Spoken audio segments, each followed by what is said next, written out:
Hello, my name is Terry. This video will cover our Six Flags Over Mid-America ghost hunt. This was conducted over several consecutive weekends out at the Six Flags amusement park after hours. While shooting outside the Empire Theater, I met one of the overnight staff members. We discussed some of the things that were going on inside the park after hours. I picked up the camera and brought it to the site of the gondola accident. The piers of it are still in place. The ride has since been dismantled. And he told us about some of the things that people have been witnessing inside the park.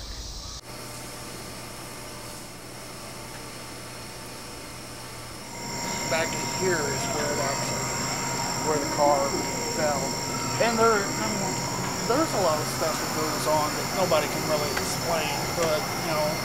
Well, in a park this size, there must have been a fair number of people who've just had heart attacks. Are there a lot of places inside the park that are supposed to have a lot of weird things happening? Or is it just a handful of places? Well, there's different places. Like, I've heard security talk about over there by Excalibur coming out from one of the places over around Excalibur, some shop, of seeing a woman in a gown, like an evening gown, and they tried to approach her. Whenever they did, she just poof, disappeared. As far as that kid, I know for a fact that is what it is, because I've seen it. What did he look like? I think little kid, probably, I want to say maybe 7, 8. Was he dressed in street clothes? Yeah, he had on like blue jeans and like a striped shirt, you know, black hair. And I mean, just as me and you is, you know, what he looked like, you know, just I could see him. He appeared at a full, I mean, there was no transparency seeing through or nothing. I could just literally see him. One of the areas we investigated extensively during these multi-weekend events were the fields just to the east of the park. They use them for maintenance storage areas and also to have hay rides and things like that in the fall months. But people who work there know that paranormal encounters happen out in this field. Some of the staff members told us about seeing glowing lights moving out in these fields. While we were doing our investigation out there, something unexplained happened. Fogs seemed to creep from nowhere and started blowing across the paths we were traveling. The weather was not conducive to fog on this night. There was no fog inside the park, only out in these fields.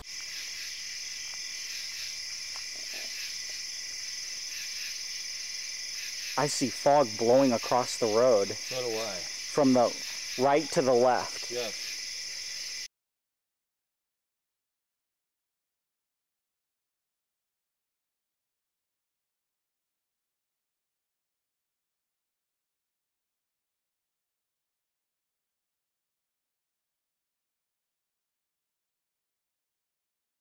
The first audio EVP voice was recorded in the Palace Theater. This was captured by Greg Myers on his voice recorder. I've added the photos afterwards.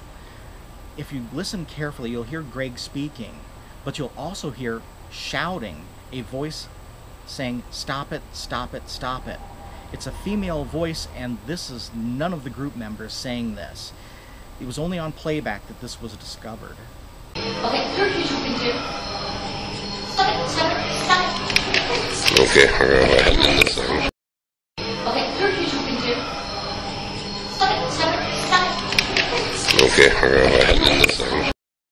The second EVP voice was captured in the old mine train transfer house. The camera was left unattended when it captured this whispering EVP voice. If you listen very carefully, you can hear a voice saying, "She's in here."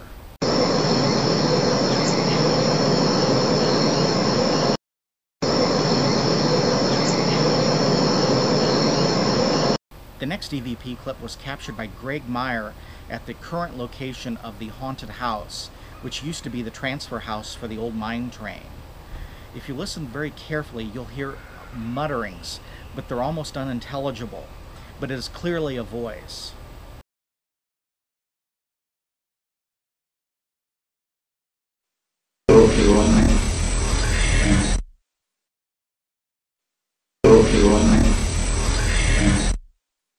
The next EVP voice was captured by Greg Myers in the Bugs Bunny outdoor area.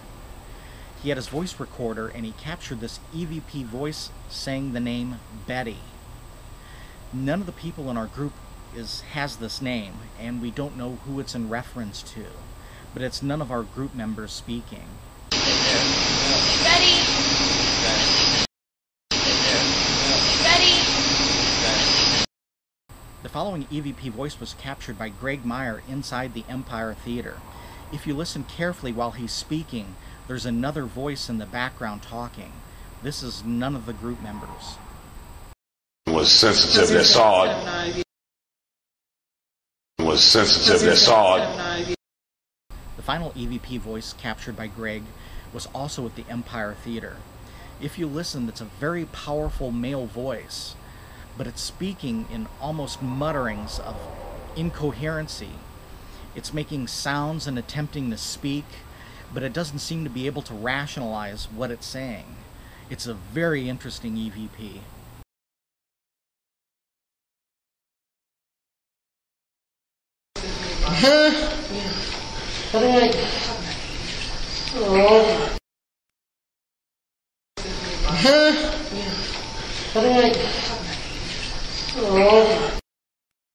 The following video clip was captured in the fields to the east of the park. I'd set up my camcorder out on a small man-made hill. It's of rebar and loose rocks, all sorts of material, and I put it on a tripod and left it on auto recording. No one was able to approach this camera because attempting to climb up this hill would cause enormous amounts of noise of gravel sliding down the hill, and it's extremely difficult to maneuver in the dark. So it was a perfect place to set the camera and leave it unattended.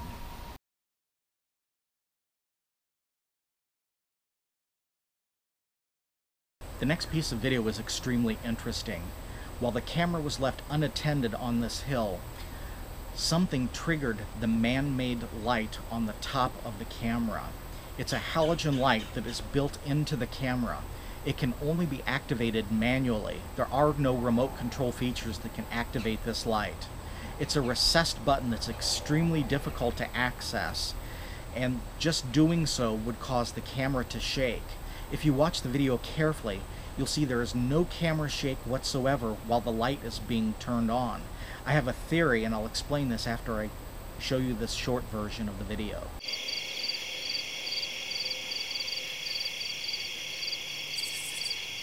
The following video is a longer version of the previous clip, and there are several things I want you to pay close attention to. The first is when this halogen light is turned on, it has a built-in timer to run for approximately 10 minutes and then shut off. But that is not what occurs. What happens is the light is turned on, and then it begins to gradually decay in brightness. This should not be happening. It should be turned on and running continuously at a continuous level of brightness for 10 minutes and then shut off. I have a theory as to what's going on. I don't think whatever it was actually accessed the buttons to turn on the halogen light on my camera. I believe whatever it is provided the actual power source to illuminate the halogen light. The reason for this is that if you watch it, it begins a steady level of decay. This is not a normal function of this camera. However, if an external power source was providing the power and it was beginning to wane and be unable to continuously maintain that power output, it would explain what's going on. And would also explain the fact that there was actually no camera motion shake of any kind, which would have been normal had anything pressed that button on the top of the camera. This is a fascinating piece of video.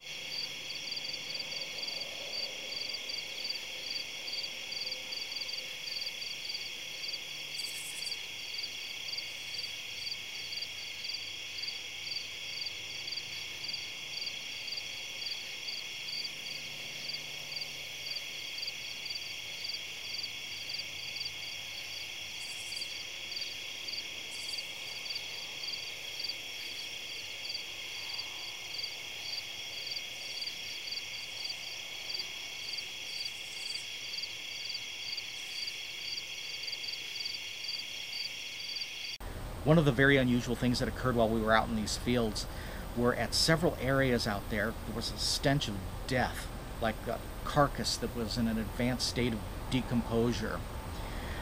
At first we thought it was a dead animal, but when we examined the area there was nothing there. When we moved on and went to another area some distance away, we encountered the same smell a second time. It was the smell of something that had died, but there was no physical carcass anywhere that we could account for the smell, but we could all smell it. It was extremely powerful. Smell This something. isn't the worst part. It's the same smell from earlier. So we smelled this thing twice. Hold your up eyes. there. Go. Look, I gotta see down in the hole. And we're not trying to scare you. This is No, this is same legit. smell. This is the same it's smell. the smell that, yeah, was at the other location. Same smell. It is. We smelled it twice up there and we figured it was just a dead carcass. Okay, that's nice. But we smelled the same thing here. All of the following photographs were taken by Tom Hallstad. If you look very carefully, you'll see an orb in the distance out in these fields that he managed to capture with his camera. And in the follow-up photo, you'll see a zoom of the same photograph.